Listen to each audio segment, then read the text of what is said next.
मैं बहुत सौभाग्यशाली हूं और गर्वान्वित महसूस करता हूं।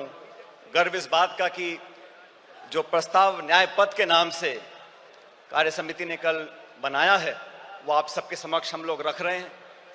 And for those of our friends who don't speak Hindi, it will be available in English to all of you.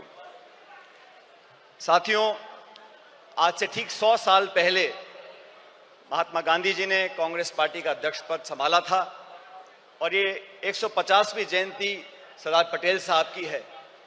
इस ऐतिहासिक अधिवेशन में हम यहाँ मौजूद हुए हैं और अभी आपने खड़गे साहब का भाषण सुना। देश में जो हालात बने हैं वो हम सबके सामने हैं, लेकिन आज न्याय पथ की क्यों जरूरत पड़ी है?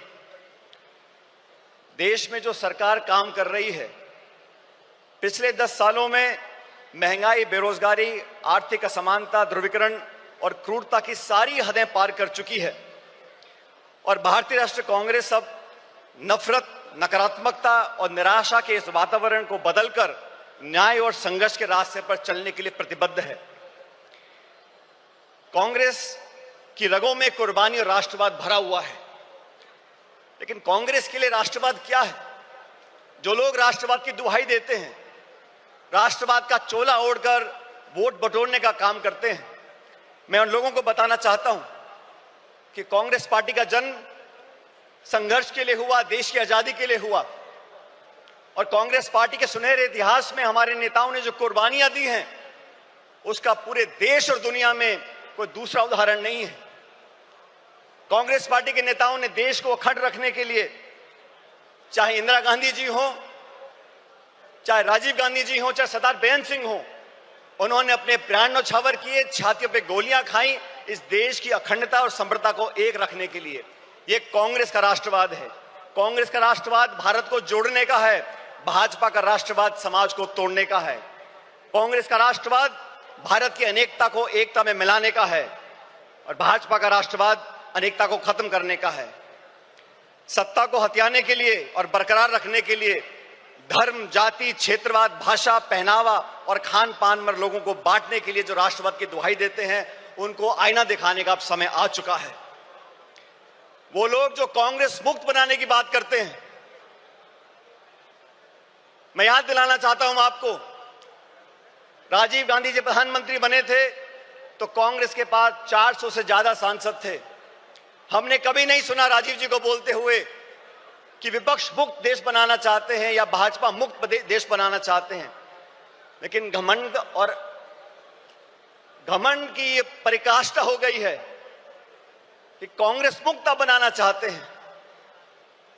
मैं उन सब विरोधी ताकतों को बताना चाहता हूं कि कांग्रेस की जड़ें देश में तो बहुत मजबूत हैं ही, लेकिन गुजरात में भी बहुत मजबूत हैं और 400 पार का नारा देने वालों को पिछले लोकसभा चुनाव में जनता ने आईना दिखा दिया और बैसाखियों पर लाके खड़ा कर दिया सरकार चलाने के लिए।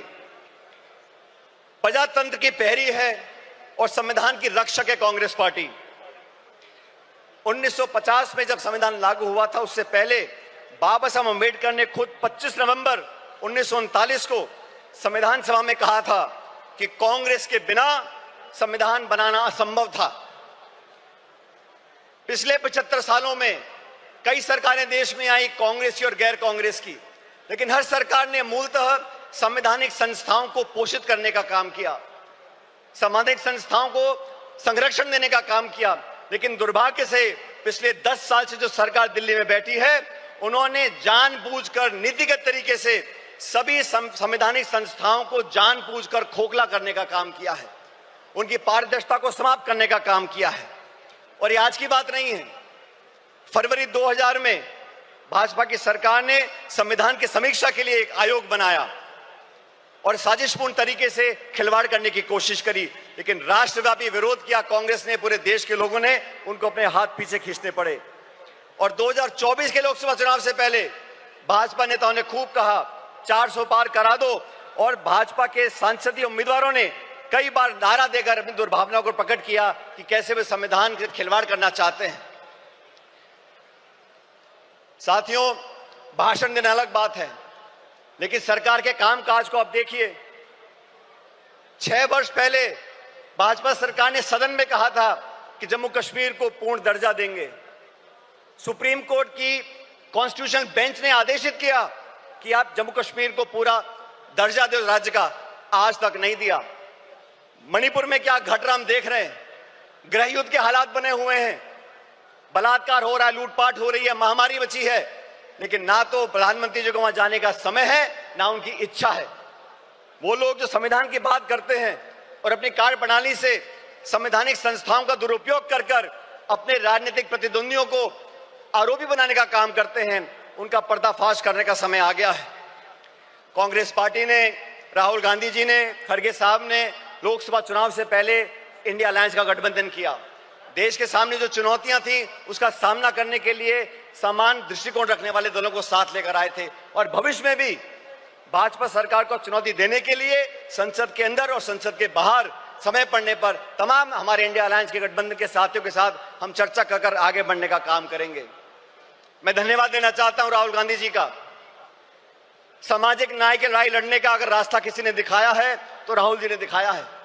1951 में जब सुप्रीम कोर्ट ने देश में आरक्षण को खत्म कर दिया था तो पंडित नेहरू जी की कांग्रेस सरकार थी जब वो अध्यादेश लेकर आए और संविधान में हमेशा के लिए आरक्षण का रास्ता परस्त कर दिया था। वो राजीव जी ने, इंदिरा जी ने उस रास्ते को अपनाया और मुझे खुशी है कि आज खड़गे साहब और राहुल जी ने ये बीड़ा उठाया है कि सामाजिक न्याय दिलाने की जिम्मेदारी अपने कंधों पर ली है। देश में बैकलॉग है, SC, ST, OBC महिलाओं पर जो अत्याचार और हो रहे हैं, लगातार 13% की वृद्धि उसके अंदर हो रही है। देश का सद्भाव, सर्वधर्म समभाव, आज जो टकराव पैदा किया गया है, भाई को भाई से लड़ाने की जो एक साजिश रची जा रही है, उसके खिलाफ हम सब कांग्रेसजनों को साथ खड़ा होना होगा। बिना संकोच के हमें कहना होगा, जैसा सरदार पटेल ने 1948 में जयपुर के अधिवेशन में कहा था कि कांग्रेस और कांग्रेस की सरकारें इस बात के लिए प्रतिबद्ध हैं कि भारत एक सच्चा धर्मनिरपेक्ष राज्य हो। हमारी अलग अलग पृष्ठभूमियां हैं, संस्कृति है, वेशभूषा है, खाना पीना है, भाषाएं हैं, लेकिन जो लोग उत्तर दक्षिण के राग में धर्म, जाति, गोत्र के नाम पर लोगों को बांटना चाहते हैं, उन लोगों से हमको सावधान रहना पड़ेगा। भारतीय राष्ट्रीय कांग्रेस प्रतिबद्ध है कि धार्मिक, भाषाई, जातिगत व क्षेत्रीय बंटवारे की सियासत को हम आखिरी दम तक लड़ते रहेंगे। देश को ना बंटने देंगे, ना बांटने वाली ताकतों को बढ़ने देंगे। हमारा वही नारा है, नफरत छोड़ो और भारत जोड़ो, जो नारा राहुल जी की यात्रा में हम सब लोगों ने बड़ी गुरजोर से कहा था। महिला अधिकार की बातें करते हैं, आदि आबादी और पूरा हक, ये कांग्रेस का संकल्प है।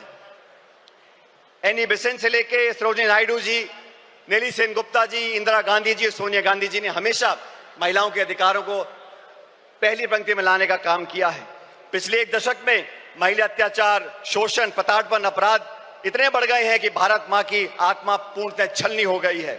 केंद्र की भाजपा सरकार के आदेश पर महिला पहलवान बेटियों को दिल्ली की सड़कों पर जो घसीटा गया, या मणिपुर में मां बहनों को सार्वजनिक तौर से निर्वस्त्र कर घुमाया गया, हाथरस से लेकर उन्नाव तक भारत मां के सीने पर ऐसे हजारों घाव हैं। आए दिन देश की बेटियों के बारे में भाजपा के मुख्यमंत्री, केंद्रीय मंत्री और उनसे संबंधित संस्थाएं जिस प्रकार उनके पहनावे, आचरण, चरित्र, बाहर जाने के समय उनकी स्वतंत्रता, खान पीन व निर्णय लेने की क्षमता को लेकर लगातार आपत्ति उठाते रहते हैं, उसका हमको विरोध करना पड़ेगा। ये वो सरकार है जो किसानों का विरोध करती है। मुझे फक्र है कि हम उस पार्टी के कार्यकर्ता हैं जिसने संकल्प लिया है कि हम लोग किसानों का MSP पर एक कानूनी अधिकार जनता को देंगे और 50% से ऊपर समर्थन मूल्य किसान को मिलेगा। श्वेत क्रांति, हरित क्रांति, मिनिमम सपोर्ट प्राइस, ये सब कांग्रेस की सोच का परिणाम रहा। भाजपा ने तो 3 काले कानून लेकर आए, 16 महीने तक आंदोलन हुआ, 700 किसान शहादत हो गई उनकी, और फिर जाके भाजपा को अपने हाथ पीछे खींचने पड़े। आप सबको याद होगा साथियों, जमीन अधिग्रहण को लेकर राहुल गांधी जी ने भट्टा परसौल में आंदोलन किया था, तब कानून बना लैंड एक्विजिशन एक्ट का।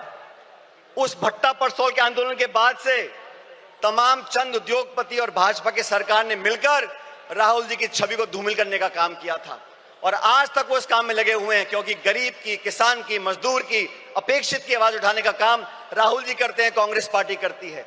आज इस अधिवेशन से, इस प्रस्ताव के माध्यम से हम एक बार फिर किसान के प्रति अपने समर्थन को रेखांकित करना चाहते हैं। अर्थव्यवस्था की हम बात करें 2 मिनट के लिए।